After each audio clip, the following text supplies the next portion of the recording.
Al parecer, un calculado movimiento político digno de una partida de ajedrez debajo de la mesa hundió el POT de Peñalosa. Pese a la petición de la alcaldesa electa Claudia López, Peñalosa tenía listo el esfero para expedir el POT por decreto, pero a última hora se le voltearon alfiles claves en el Consejo y este se hundió. ¿Qué viene ahora? ¿Quiénes ganan? ¿Quiénes pierden con lo que ha ocurrido en el Consejo de Bogotá y el Plan de Ordenamiento Territorial? Vamos a saludar al profesor Fernando Montenegro de la Universidad Nacional y quien es además integrante, miembro del Instituto de Estudios Urbanos de la Nacional. Profesor, buenos días, bienvenido. Buenos días, tanto gusto, un placer estar aquí. Empecemos hablando un poco del POT. El actual está desde el 2004. El POT actual es una revisión que se hizo del POT del año 2000 que lo sacó Peñalosa. Las ciudades colombianas cambian constantemente y los planes de ordenamiento territorial previstos en la ley indican que se deben estar modificando la administración. ¿Pero se proyecta cada 12 años? No es que se proyecte, se modifica particularmente cada 4 años y en forma estructural cada 12. Cada 12. Llevamos 15 años con este POT. ¿Debía ser actualizado? Por supuesto. ¿Lo hemos intentado cuántas veces actualizar? Lo intentó hacer Petro y fracasó. Lo intenta hacer Peñalosa y fracasó, y creo que es una evidente irresponsabilidad de la ciudad, del Consejo, no sacarlo adelante. Un problema político, dice usted. Yo creo que es un problema político no de partidos, sino de corporaciones. Hablemos de lo que ha ocurrido, el ajedrez político, lo que hubo en la partida, a juicio de muchos, y que terminó hundiendo el POT. Resulta que este era el tablero político que había en el Consejo de Bogotá antes del hundimiento del POT. El alcalde Peñalosa tenía realmente las fichas a su favor. Tenía 11 de los 15 votos en la comisión del plan para aprobarlo, pero repentinamente cambia el tablero y resulta que esos 11 que tenía, 4 de ellos se fueron al bando contrario, que son David Ballén, Ricardo Correa, Germán García, Jorge Torres. Olga Rubio y César García no asisten y finalmente se hunde porque la mayoría, 8 de ellos, terminan apoyando la ponencia negativa de Celio Nieves y por ende se cae el POT. ¿Qué cree usted hay detrás de todo eso?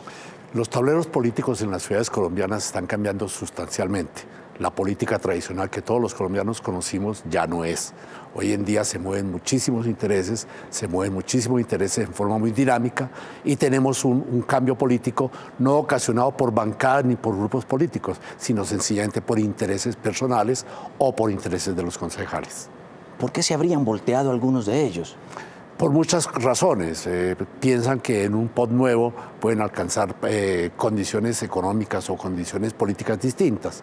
Aun cuando 4 de los que aparentemente cambiaron de bando, que son estos que están acá, se quemaron. ¿No van a ser parte del nuevo Consejo? Por supuesto, pero siguen metidos en política y siguen trabajando en una política urbana como la que estamos hablando. O sea, siguen apareciendo intereses que hoy no alcanzamos a medir. Sí. Veamos qué viene ahora, profesor. ¿Qué tiene que hacer ahora la nueva alcaldesa? Mire, primero que todo, cuando hablamos de diagnóstico y evaluación del plan, esta es una ciudad que ya está casada. Sabemos cuántos habitantes tenemos, sabemos cómo crece, sabemos cuál es la demanda de tierra, entendemos que es una ciudad que sigue detrás de un modelo de alta densidad. Bogotá es la ciudad más densa de toda América, ¿cierto? Y una de las más densas del mundo. Profesor? Densa es que muchos habitantes viven en un territorio relativamente pequeño. Y Bogotá tiene esa circunstancia. Todas las ciudades colombianas en general tienen esa circunstancia, pero Bogotá la tiene muy avanzada. Sí. Entonces, digamos que el diagnóstico de la evaluación no nos va a cambiar sustancialmente en nada. Las demandas de población, las demandas de vivienda van a seguir siendo las mismas.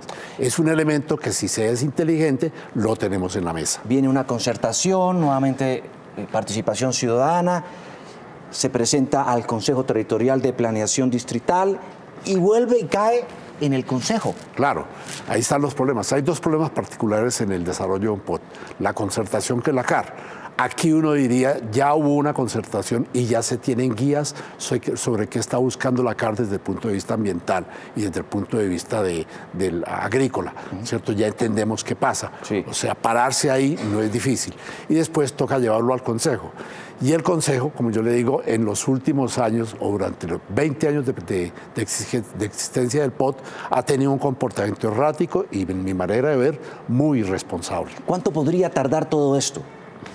Depende porque es un problema de orden político. Un problema de orden político en la administración de Claudia, porque le va a tocar enfrentar un proceso para justificar los cambios que quiere hacer. Y segundo, todo un proceso político para llegar al Consejo con un grupo de gente que la respalde y lo saque adelante. Eso quería que analizáramos ahora. Esto es más o menos lo que es el nuevo Consejo de Bogotá, donde hubo una gran renovación, casi al 51%. El Partido Verde tiene 12 curules, más sus aliados del Polo Democrático y demás, ¿podrían constituir una aplanadora para que se aprueben sus proyectos? Yo creo que no. Yo creo que este tablero que usted lo ve tan claro hoy, en un mes, en 2 meses, está cambiando sustancialmente. Y dependiendo de los asuntos que lleguen al Consejo, este tablero va a estar cambiando porque los intereses de los concejales ya no son de grupo político, sino son individuales. Claro. ¿Y sabe qué va a pasar con los estudios? Miren ustedes, esto que están viendo acá son los estudios que se hicieron para este POT. Se pagaron, profesor, tengo el dato, 15.000 millones de pesos para ese estudio. ¿Eso se pierde? No, no se pierde. Las circunstancias de Bogotá, vuelvo a repetirles, son exactamente las mismas. El número de habitantes es el mismo, el tamaño es el mismo. Las condiciones de movilidad y transporte fundamentalmente son las mismas. Hay peleas, si es más Transmilenio o es el metro, ambas cosas tienen que ir. Eso no es que una cosa sea o la otra no, eso no tiene sentido. Entonces, digamos que gran parte de estos estudios están sobre la mesa y no se van a modificar sustancialmente. No cambian. No creo que cambien. No cambian. Pero hablando un poco de lo que viene, si es metro o si es Transmilenio, ¿cuál debe ser la discusión y el debate? ¿Cómo hacer los dos sistemas bien hechos? Toda gran ciudad tiene metro, tiene buses, tiene bicicletas y tiene peatones. Toda gran ciudad. Y necesitamos que todos esos 4 sistemas nos funcionen muy bien, ¿cierto? Una ciudad con metro y sin buses no tiene ningún sentido. Y hay que recordar que el Transmilenio, que técnicamente se llama el BTR, es el mejor sistema de buses que hay en el mundo, de buses urbanos. ¿Ah, sí? Sí, por supuesto. De los pocos que le oigo decir eso. Pero por supuesto que sí. Existen en todas partes del mundo y los que mejor funcionan es el BTR, que funciona en todas las ciudades del Brasil, funciona aquí, funciona en Santiago de Chile o funciona en Ciudad de México. Esta alcaldía, la Secretaría de Planeación Distrital, ha dicho que intervinieron más de 300 profesionales, 500 reuniones con 30.000 personas, 20.000 aportes ciudadanos para diseñar y concebir este POT. Mejor dicho, que sí hubo socialización. Todo eso se perdió. Yo estuve ¿Usted estuvo? Trabajando en el sur de Bogotá y en las zonas rurales del Sumapaz, ¿cierto? Y tengo conciencia clara de que se hizo un trabajo muy juicioso de qué es lo que pasa en esa zona. Y estoy absolutamente seguro que el resto de profesionales que trabajó en eso hizo exactamente lo mismo. Sí. Fue una actitud responsable de cómo se saca adelante el ordenamiento de una ciudad. ¿Y se justificaba sacarlo por decreto, es decir, que el Consejo no lo votara? No se justificaba. Yo vuelvo a repetir, el Consejo tiene la obligación de sacar un plan de ordenamiento territorial adelante. Eso es una obligación. Ese no es un problema de si quieren o no quieren. Yo creo que ahí le ha faltado al Consejo claridad, le ha faltado personalidad, le ha faltado liderazgo en la ciudad, y yo creo que a punta de concertación y negociación cualquier idea de ordenamiento puede salir adelante. Le criticaban mucho a Peñalosa, que buscaba darle vía libre a los constructores para que levantaran edificios muy altos en detrimento de barrios que han sido tradicionales en Bogotá. Mire, en una ciudad como la nuestra esto cambia todos los días, ¿cierto? Es una de las ciudades que más se reconstruye. Un poco más del 70% de los bogotanos vivimos en apartamentos, no en casas. O sea, se ha cambiado sustancialmente la forma de la ciudad. Y eso ha pasado en un tiempo relativamente muy corto.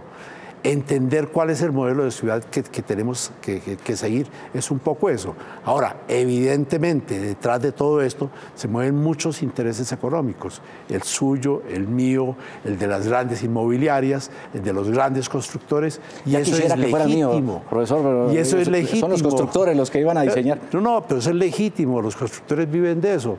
La gente que produce papa vive de producir papa. Es que eso no está mal, ¿cierto? Lo que está mal es no ordenar toda esa circunstancia. Bueno, ahí está ese profesor de Montenegro, de la Universidad Nacional, experto en todos estos temas urbanos y quienes, por supuesto, también han estudiado y analizado todo lo que ha ocurrido desde el punto de vista técnico, y político, ¿cierto? Sí, señor, así es. Profesor, muchísimas gracias a usted por echar el lápiz a este tema tan importante para la ciudad, pero déjeme decirle, le ponemos aquí jaque mate al POT, ¿o no?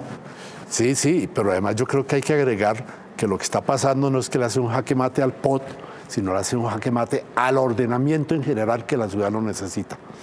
Muchas gracias, profesor, por estar con nosotros.